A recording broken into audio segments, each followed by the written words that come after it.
안녕하세요. 독서교육의 힘, 저자 안기환입니다. 저는 책을 쓴 작가이고요. 현재까지 한 10권 정도 책을 썼습니다.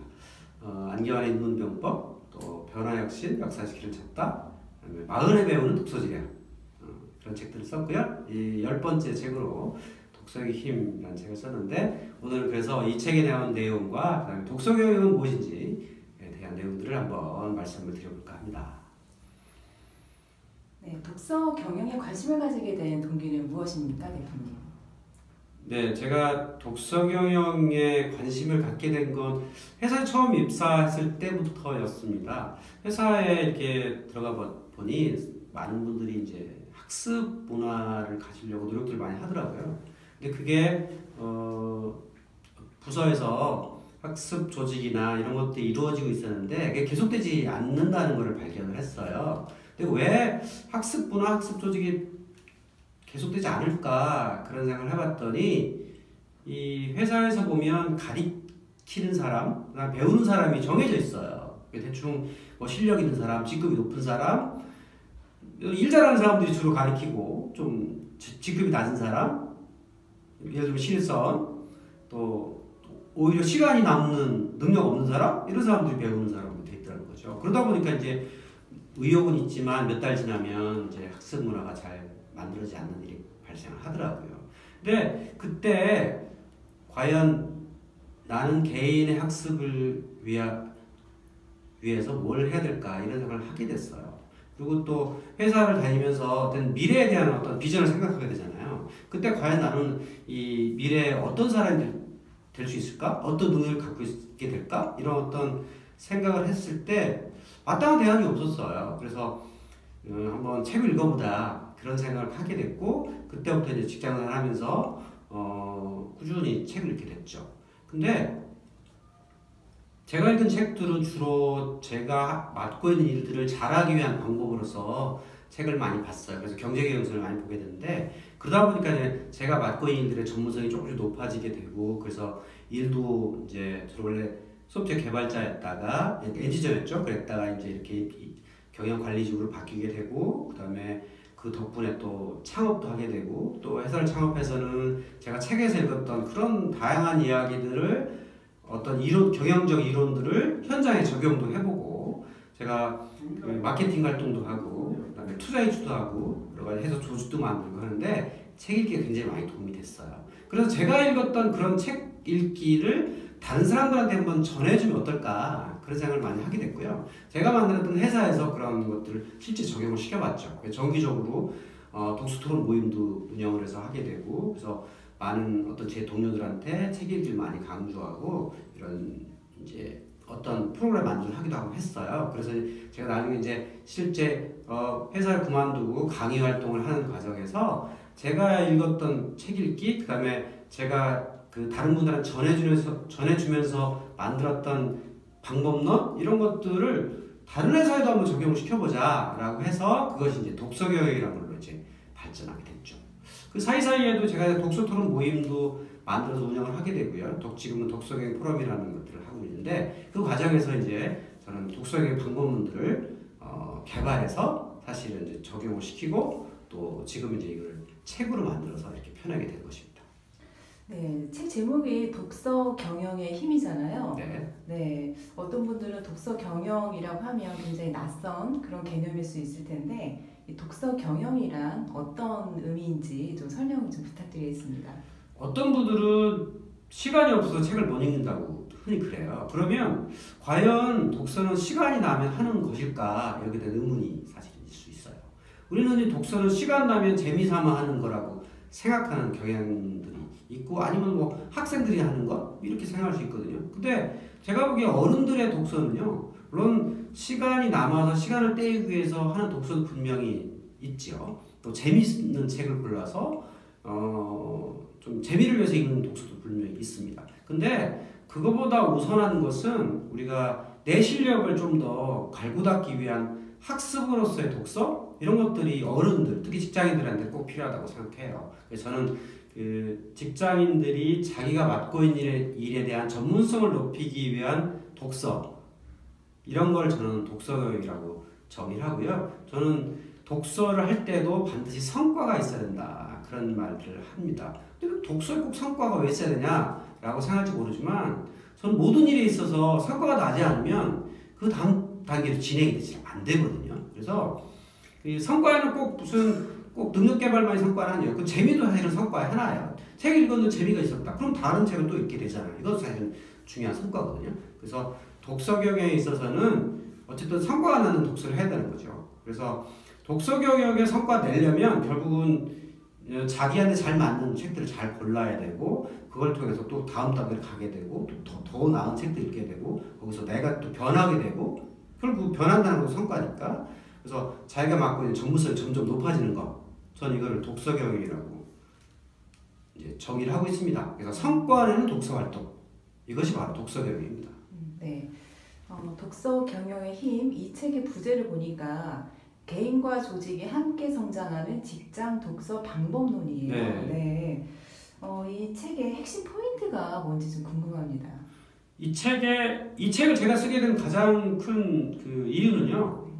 제가 경험했고 제가 만들었던 그 조직의 독서의 방법론을 많은 분들한테 전파해주기 위해서예요. 그래서 제가 이제 강의를 통해서 많이 하긴 하지만 그건 어차피 현장에 한계가 있는 것이고 책에다가 그런 방법들을 실어서 책을 발간함으로써 많은 분들이 우리 조직의 독서 교육을 좀 정착을 시키는데 도움을 주는 그런 어떤 생각에 대해서 이 책이 쓰게 된 거거든요. 그래서 독서 경영을 어떻게 실행을 시킬 수 있을지 그 방법들을 제가 정리하고 있습니다. 그래서 많은 경영자들이 독서 교육에 관심을 두는데요. 제가 보기에는 이런 방법들을 잘 몰라서 잘 진행이 안 된다. 이런 말씀들을 많이 하세요. 그래서 우리 조직에 어떻게 하면 독서 경영을 정착시킬 수 있을지 한번 참고를 해보셨으면 좋겠습니다. 네, 이 책을 보니까 총 3부로 구성이 되어 있더라고요. 네. 자, 1부는 성과 내는 개인의 독서 경영, 2부는 성공하는 리더의 독서 경영, 3부는 성공하는 조직의 독서 경영 이렇게 총 3부로 구성되어 있어서 그 직장에서 독서 경영을 어떻게 추진해야 되는지에 대해서 설명을 좀 잘 해주고 계십니다. 지금 현재 보면 그 직장에서 뭐 독서 문화를 잘 하고 있는 이제 기업들도 많이 있는데요.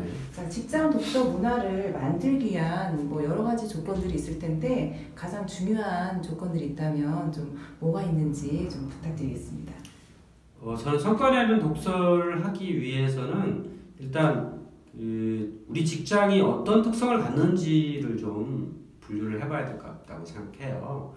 직장이라는 게 모든 형태가 똑같지는 않지 않습니까? 그 다음에 어떤 조직이 어떤 사업 모델을 갖고 있는지도 사실 많이 다르거든요. 그래서 이 독서를 통해서 성과를 낼 수 있는 조직들이 좀 있어요. 그러니까 대체로 학력이 높은 직원들이 많은 경우 특히 뭐 컨설팅 회사라든지 IT 회사라든지 창의성, 아이디어가 많이 도출되어야만 그 회사가 잘 되는 회사들 이런 회사들이 사실 독서 경영을 할 수 있는 독서 경영에서 성과를 낼 가능성이 상당히 높아지고요. 그다음 회사 내에서도 예를 들어서 현장에 있는 생산직들 같은 경우에는 독서를 통해서 성과를 낸다는 보장이 없지 않습니까? 그래서 책이 어떤 성과를 내는 도움이 되는 부서, 예를 들어서 재무관리부서, 이제 인사관리부서, 아니면 마케팅부서, 영업부서 이렇게 이제 관리지원부서 사람들. 그래서 우리 조직이 어떤 특성을 갖고 있으며 어떤 사람들이 책을 읽어야지 성과를 내는지 이거부터 한번 바라보는 게 또 좋을 것 같고요. 그 다음에 독서 경영은 제가 보기에 한 3단계 정도로 구분해야 한다고 생각을 해요.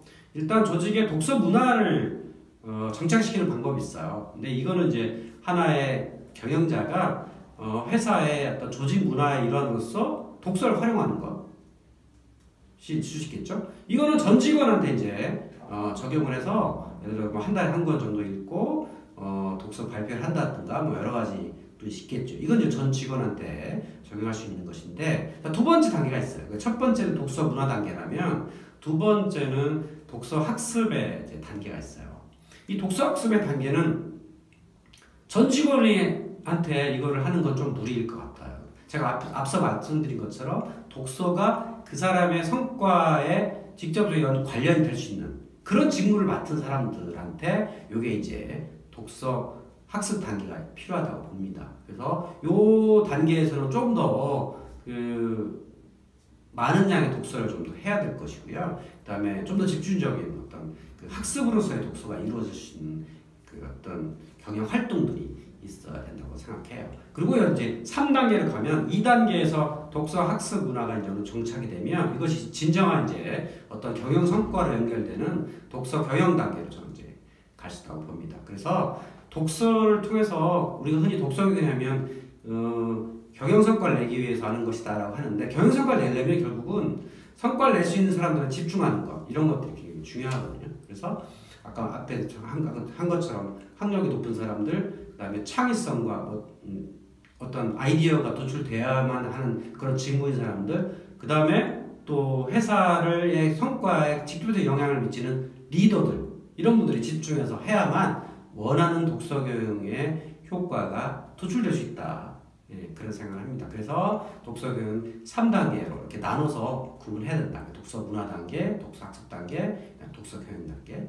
그다음에 거기에 해당되는 사람들도 독서 문화 단계는 전 직원한테 해도 되지만 독서 학습 단계, 독서 교육 단계는 전 직원이 아니라 일부 사람들한테 집중을 해서 그 사람들이 좀 더 많은 독서와 학습을 통해서 실제 교육 성과를 이어줄 수 있도록 하는 게 중요하다라고 생각을 합니다. 네, 그 직장에서 그 독서 문화를 만들기 위해서는 이제 여러 가지 이제 조건들이 필요할 텐데, 뭐 그 최고 경영자, CEO의 어떤 그렇죠. 독서에 대한 그 리더십도 중요할 것 같고요. 그리고 그 사내에 그 책을 읽는 환경들, 예를 들면 사내 도서관을 좀 잘 마련을 해서 네. 뭐 전담 사서가 있어서 그 어떤 책들을 큐레이션을 해준다든지 뭐 이런 어떤 환경들이 필요할 것 같은데요.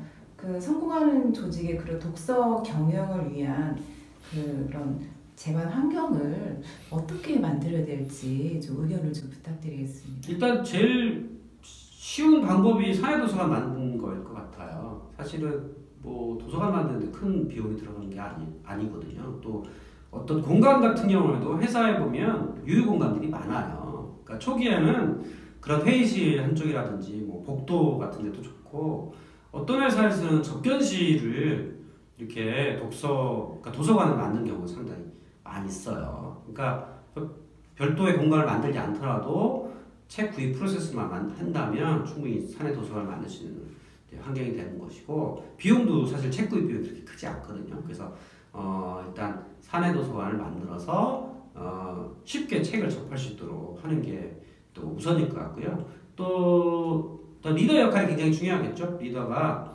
솔선수범, 본인이 열심히 읽어서 뭔가 이렇게 직원들한테 본보기 보여야 이 직원들이 따라가는 게 있으니까 리더의 솔선수범도 있을 것이고, 또 최고 경영자뿐만 아니라 거기 주요 간부들 이런 사람들이 이제 책을 통해서 뭔가를 좀 더 그 다른 분위기, 그다음에 책을 읽으면 사실 우리가 그 어휘력이 높아지거든요. 어휘력이라는 게 우리 추세라든지 새로운 신기술이라든지 이런 것도 사실 다 어휘력이거든요. 근데 그런 걸 책을 읽지 않으면 어떻게 돌아가는지 잘 모르고 하기 때문에 그런 책들을 많이 읽으면서 사내에 쓰는 어휘들을 다양한 것들을 이제 변화시킬 수 있다는 거죠. 그래서 사내 도서관 만드는 거 중요하고, 리더의 손수 중요하고, 핵심 간부들의 역시 읽는 문화 이런 것도 있으면 좋겠고, 좀 나아가면 뭐 인사 제도에도 적용을 시킬 수도 있을 거고요. 또 잘하는 사람들한테 포상할 수 있는 이런 방법들도 사실 있을 수 있겠죠. 그러니까 못하는 사람들을 자꾸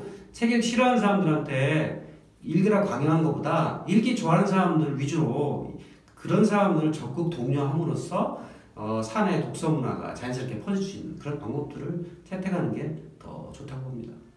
네, 끝으로 우리 독서 경영의 힘을 어떤 독자들이 꼭 읽었으면 좋겠다, 네, 그런 거 하고요. 그리고 이 책을 통해서 꼭 독자들에게 해주고 싶은 메시지가 있다면 무엇인지, 예, 끝으로 말씀 부탁드리겠습니다. 저는 이 책을 읽을 사람은 저처럼 뭔가 그 조직에서 성장하고 싶은 사람 분들한테 전해주고 싶어요. 그래서 이 책에 방법들이 있으니까, 그 다음에 어떤 리더가 이렇게 독서를 했다 이런 얘기도 많이 있으니까, 이런 책을 읽고 좀 더 내가 성장했으면 좋겠다. 그 방법이 무엇이겠느냐. 저는 가장 쉽게 접할 수 있는 게 책이니까 성장하고 싶어하는 분들한테 독서를 많이 사실 권해요. 그래서 이 독서를 통해서 끊임없이 노력을 하고 또 그 노력을 통해서 자기 어떤 하는 일의 점수가 높아지고 그럼 성과로 도출될 거니까 자연스럽게 독서가 이 삶의 어떤 하나 습관이 될 수 있는 선순환이 되지 않을까 그런 생각이 좀 듭니다. 또한 리더들한테도 많이 권하고 싶어요. 리더들이 과연 독서라는 중요한 수단을 통해서 우리 조직에 공부하는 학습하는 문화를 좀 더 정착을 시킨다면 우리 조직이 올해보다 내년에 나아지고 내년보다 내후년에 나아지고 5년 후가 더 나아지고 10년 후가 더 나아진다면 우리 조직이 좀 더 성장할 가능성이 높아지니까 리더분들에게도 좀 독서 하면 이 독서계의 힘 이 책을 좀 많이 권해주고 싶습니다. 마지막으로 제가 이제 독서의 힘이라는 책을 써서 여기 나오는 독서의 방법들을 사실 많은 조직에 사실은 좀 알려드리고 싶어요. 그래서 어떻게 쓰면 우리 그 많은 조직의 직장인들이 지금 책 읽기 문화가 점점 약해지고 있다라고 말들은 하지만 제가 보기에는 열심히 읽는 분들은 사실 많이 있어요. 세상에 성공하는 사람은 적고요. 책 열심히 읽는 사람이 물론 적지만 그리고 또 발전하는 사람은 물론 적습니다. 과연 내가 그런 발전하고 성공하는 사람이 들어갈 것이냐 말 것이냐 그건 각자의 선택일 수 있거든요. 저는 그런 우리가 성장하고 성과를 내고 하는데 독서가 가장 중요한 요소의 하나가 아닐까 싶습니다. 그래서 독서란 그만큼 중요한 것이니까 오늘 또 독서의 힘을 읽으시고 좀 더 동기부여 받으시고 오늘 또 서점에 가서 책 한 권 잘 골라보시는 하루가 되었으면 좋겠습니다. 고맙습니다.